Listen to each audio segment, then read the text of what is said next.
you touched on something there, which was like the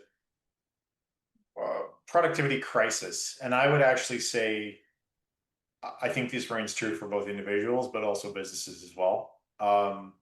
Look for ways to optimize without the crisis. Like I don't think, and definition of crisis, obviously, but I don't think that an organization needs to wait until they like we have a real Yep. productivity crisis there. I think that the most successful organizations and the most successful people in general, they will look for ways to, a business will look for ways to optimize its operations, and a person will look for ways to optimize themselves in their life without the crisis, because it's easier to do it when you're not in crisis mode.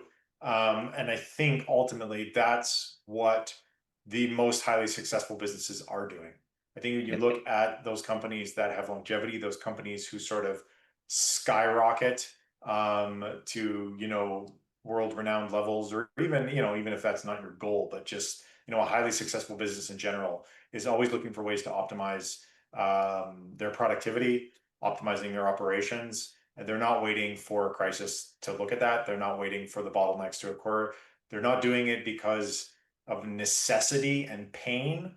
They're doing it because that is the pursuit of excellence ultimately as a Yep. business. Yep. Productivity should always be going up. There's no reason for us just to settle. Like yeah, and I think, and for me it's like what are signifiers? What are things when we look at our company or any other company where there's opportunities to innovate, there's opportunities to do something a little bit differently.